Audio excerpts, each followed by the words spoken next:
land of 1,000 hills, they call it, known for its unbelievable scenery, friendly people, flavorful coffee, and shocking cleanliness. They host a car-free day to promote exercise and environmentalism. They pioneered equal gender representation in politics. They have developed as no other country has before. But why? Why is Rwanda developing so quickly and with such great success? Well, to find out, we will need to take a little step back in time into the 20th century. Rwanda, a small nation situated in Central Africa, was a country with a complex history of ethnic division and tension between the Tutsi and Hutu ethnic groups. The roots of the conflict between the Tutsi and Hutu can be traced back to the colonial period, when the German and later Belgian colonial powers imposed a system of ethnic categorization that favored the Tutsi minority and exacerbated tensions between the two groups. After Rwanda gained independence in 1962, the Tutsi were eventually overthrown in a Hutu-led rebellion, and the Hutu majority took control of the government. In the decades leading up to the genocide, the ruling government and media outlets spread propaganda that portrayed Tutsis as a threat to the country, fueling hate and mistrust between the two groups. The situation was further exacerbated by the influx of refugees from neighboring Burundi, where a similar pattern of ethnic conflict was taking place. Despite these tensions, Rwanda was a country with a rich culture and a thriving economy. Agriculture was the main source of income, with coffee and tea being major exports. The country also had a vibrant tourism industry, with many visitors coming to see the gorillas in the Virunga Mountains. However, the ethnic division and political manipulation by the ruling government created a powder keg that eventually exploded into the horrific events of the Rwandan genocide. The genocide not only took the lives of hundreds of thousands of innocent people, but it also shattered the fabric of Rwandan society and left deep wounds that continue to be felt today. The genocide was triggered by the death of Rwandan President Juvenal Habyarimana, a Hutu, in a plane crash on April 6, 1994. The death of the president was used as a pretext for the genocide, and within hours, militia groups and soldiers began targeting and killing Tutsi and moderate Hutu people. The violence was brutal, with mass executions, rape, and torture being used as weapons of terror. The majority of the killings were carried out by ordinary citizens using machetes, clubs, and other makeshift weapons. The international community was slow to respond to the genocide, with many countries turning a blind eye to the horrific events taking place in Rwanda. The United Nations deployed a peacekeeping force, but it was limited in size and had a mandate to only observe and report, not intervene to stop the violence. The UN force was also criticized for failing to prevent the genocide and for not doing enough to protect civilians. The Rwandan Patriotic Front, a Tutsi-led rebel group, eventually took control of the country and put an end to the genocide. In the aftermath of the genocide, the country was left with deep wounds, both physical and psychological. Many Tutsi and moderate Hutu people were forced to flee the country, and the process of reconciliation and healing has been a slow and difficult one.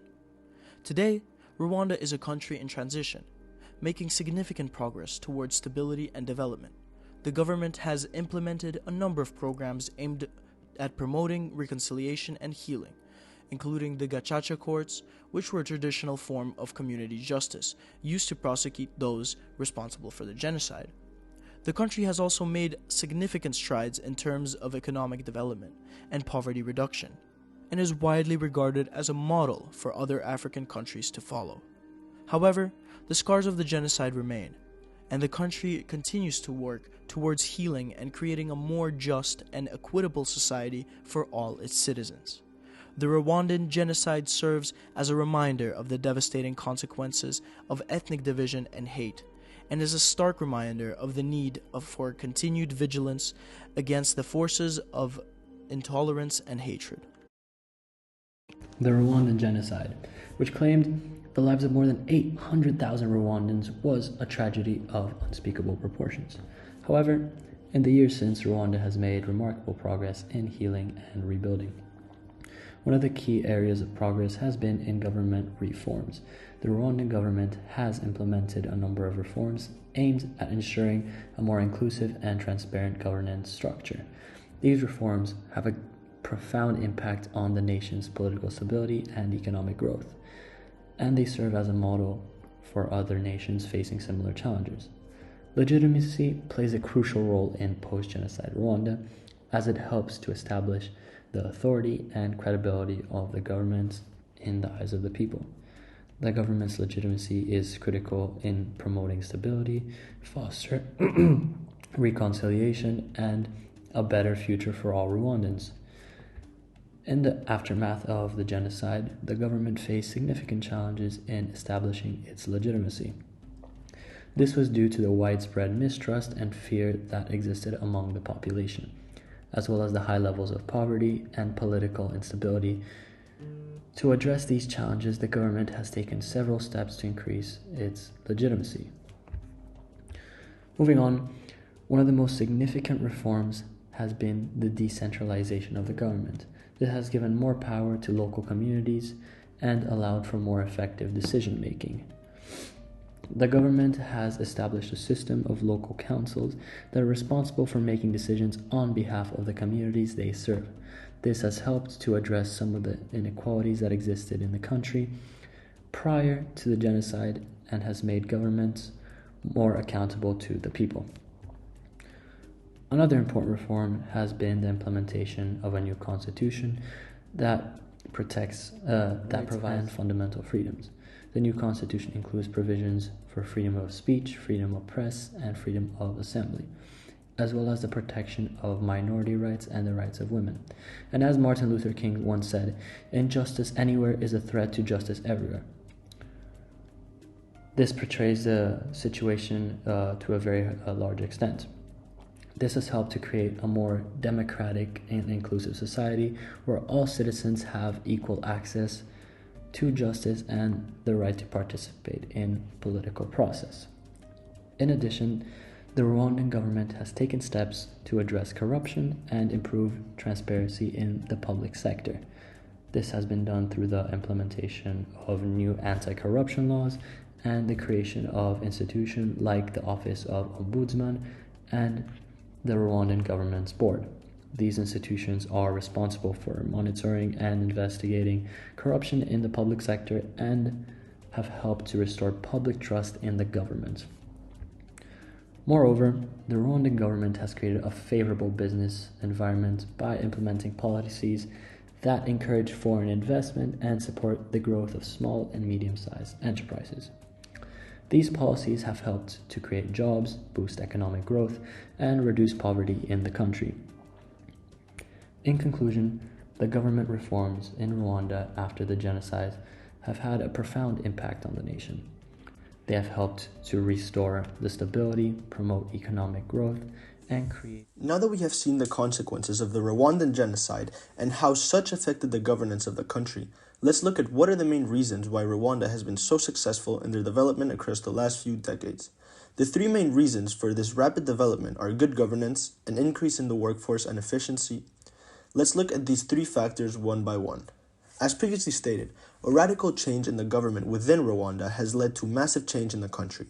This is due firstly to the implementation of more liberal and economical trade policies. Opening up the country for foreign investors created a paradigm shift for the economy as it allowed for more progress and efficiency. Some of these examples include but are not limited to Volkswagen, Vodafone, and General Electric, this last one being valued at over $90 billion. By lowering the economical and trade barriers to entry for the country, massive multinational companies have been attracted to Rwanda, bringing in new technologies and ideas, while at the same time investing billions of dollars a year into the country's economy. This leads me to the next main reason. Efficiency has been key in Rwanda's recent success. As previously stated, with the arrival of new technologies through the hands of multinational companies, Rwanda's businesses and firms have been able to adopt these new technologies. These are the ones that have allowed for local firms to become more efficient and therefore more competitive. Being allowed to ramp up production has been crucial for these firms, as the extra revenue also allowed them to invest and diversify overall, generating even more wealth for the country. Lastly, the last main factor that has aided in the development of Rwanda has been the sustained increase in the workforce throughout the past decades. Due to increases in GDP, the government has been able to invest in areas like education and health, allowing for more of the population to have the necessary skills to get a better job. At the same time, the improvement of the health system has also allowed for the workforce to be more stable and have an increased longevity. With more and better educated workers, firms have been able to once again be more efficient and expand. Now, I want to take a look at some of the indicators that show this aforementioned growth. Thanks to this improvement in efficiency and production and growth of the workforce, we can see the results in various metrics, including but not limited to the country's Human Development Index and their GDP. The first metric analyzed was Rwanda's HDI score over the years. Since 1994, after the genocide, with a starting HDI score of 0.192, it has been able to steadily grow every year up until the present. As of 2019, Rwanda has overtaken the majority of their neighboring countries with an astonishing 0.543 score. This is an astonishing feat as it constitutes an increase of 182.8% in just over 20 years. For comparison, their neighboring countries, Burundi, achieved a growth of just 48.6% in the same period of time, almost a fourth of what Rwanda accomplished. The other major indicator of development is GDP. When looking at the country's GDP, we can see that in the years leading up to the genocide, there was a downward trend for the country's GDP, dropping it by over $1 billion. During the year 1994, the country's GDP was $753.6 million. As of 2021, the GDP has risen all the way to $11.07 billion. This is astonishing, as it indicates a growth of 1,368.9% in just 27 years. Once again, for comparison, their neighboring country, Burundi, achieved a growth in GDP of just 200.5% in the same period of time. So as we can see reflected in the data, the growth that Rwanda has experienced in the past 3 decades has been exponential. In order to recap, Rwanda has achieved massive feats in the progress of developing their country. This has been due to good governance, mainly the implementation of good policies and decrease in corruption, a growing workforce, and an increase in efficiency and productivity. Now, we will take a look at why Rwanda stands out from its neighboring countries. Information which in turn bettered Rwanda by making the population more diversified and free, which in turn created even more opportunities for economic development. This is only one of 117 articles in this constitution that have contributed to the betterment of Rwanda, and there are many more that have also proven to help. In addition, with this article alone, Rwanda already surpasses all of the African countries from a human rights perspective as well as an economic perspective. In addition, Rwanda also takes into account women empowerment to a higher extent than every other African country. An example of this is the legalization of abortion. In July, President Kagame pardoned 10 girls and women serving prison sentences for abortion-related offenses. Abortion remained illegal in most circumstances, although in 2018, the Penal Code introduced exceptions in the case of rape, incest, and forced marriage, which already shows how big steps were made for development, as women empowerment is one of the top 5 factors of development identified during this course. Leading research in developing countries have also shown that with the addition of women empowerment, more women are able to work. Therefore, there is a far stronger economy. This in turn means that Rwanda's economy is becoming greater as the addition of these laws become more and more present. Furthermore, these examples not only show how Rwanda is becoming a highly developed at a much faster pace than any other African country, but it also provides evidence to support the claim that Rwanda is experiencing a booming economy. And this is due to the increase in women empowerment over the past years, as stated before. In addition, a survey done by Business Insider Africa suggests that this African country is the 6th safest country for solo travelers, which suggests that Rwanda is also very open, making their economy even greater. By being open and welcoming to travelers, there's an increase in the number of people wanting to travel there, meaning more money in their economy. This may also be a reason why this African country is much more developed, or getting much more developed than others, because it is getting much more money because of these travelers coming in and out. To conclude, after studying Rwanda and the factors contributing to the development of their economy, it is clear that Rwanda's economy is booming.